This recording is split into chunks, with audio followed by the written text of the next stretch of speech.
What's the first drug humans have ever consumed? That's harder to answer than you might think. Our first contact with drugs probably happened way before the beginning of written history and could date back to as far as 250,000 years ago. How did I come up with that number? Because that's roughly when we, homo sapiens, first appeared on the crust of this planet. While we tend to consume heavily processed and crafted drugs nowadays, there are and have been many drugs that can be found in nature and consumed as is. Thus, the contestants for the first drug ever to have been consumed might be tobacco, cannabis, as well as various other psychoactive herbs and mushrooms. There are many. That's the only thing we can say for sure. However, none other dates back as far as alcohol, which still maintains a very high popularity as one of the few drugs that are completely accepted and deeply ingrained in Western society. It doesn't matter if you're celebrating your sister's marriage or just want to forget about all your student loans. Alcohol is the go-to drug number one in our day and age.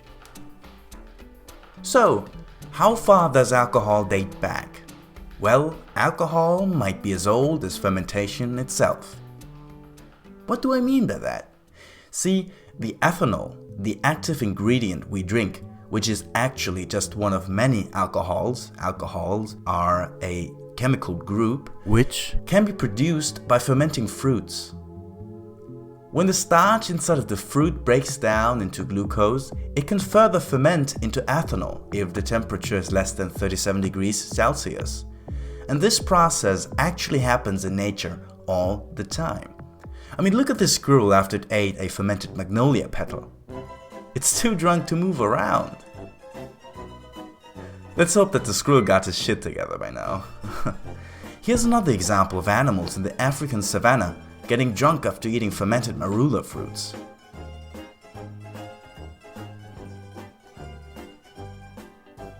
Knowing that alcohol can occur naturally without any artificial fermentation or distillation whatsoever, it's safe to presume that some of our prehistoric or even pre-human ancestors have munched on some fermented fruit and gotten shit-faced drunk. But let's be honest though, you want to know when humans first produced alcohol, right? To answer that question, we have to go back a long time to caveman time. No, literally, caveman time. Although I admit the term Neolithic period might be more appropriate, especially for historians. Alcohol has been discovered independently on several isolated places on Earth and quickly found its way around the entire globe, which explains why, quite impressively, every culture has its own deeply ingrained alcoholic beverage. The Toltecs and the Aztecs, for example, had pulque, a white drink made from the fermented sap of the maguey agave, which still to this day is Mexico's national drink. And everybody knows, as cliché as it is, we Germans are inseparable from our beer. Even though every known civilization of the ancient period seemed to be involved in the production of alcoholic beverages, the Chinese were the first known people to produce several kinds of alcoholic beverages on a large scale. The earliest form of archaeological evidence, which comes in forms of jars with residue of fermented rice, honey, and fruits, was found in the Neolithic settlement Jiahu, close to the modern-day city of Wuyang in the Henan province, which dates back to about 7000 BC. The first traces of grape wine making can be found a bit later, during Persia's Neolithic period, around 5400 BC until 5000 BC. From there, the tradition of grape wine making spread to the Mediterranean countries of Egypt, Greece, as well as Turkey. That might explain why numerous references to wine appear in the Bible, including to the vineyards on Mount Ararat in eastern Turkey. Around the same time, China too discovered how to make beer and grape wine. Shortly thereafter, however, they were dropped in favor of huangju and other forms of rice wine. These were naturally fermented to a strength of about 20 APV, which is almost the highest you can get through fermentation. In ancient China, rice wine was considered to be spiritual food, and as such, it played an important role in religious life.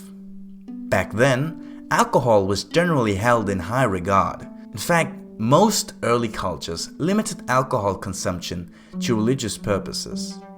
Apart from that, alcoholic drinks might also have been brewed for its nutritional value and because it was a way to conserve fruit for a long time, which is probably the reason why Neolithic civilizations have been experimenting with fermented fruits in the first place.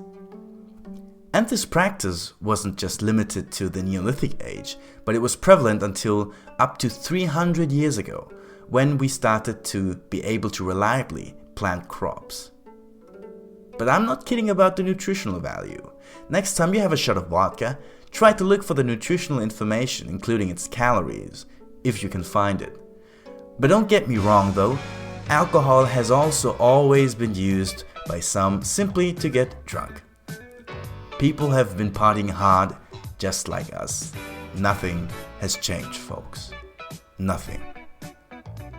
Now, since we've already established that binge drinking has always been a thing, that begs the question, when has the first spirit appeared? Now we're talking. Distillation of beverages has been first tried in the early centuries of the Common Era in India, but because there was no efficient way to collect the vapors yet, the result was relatively weak spirit.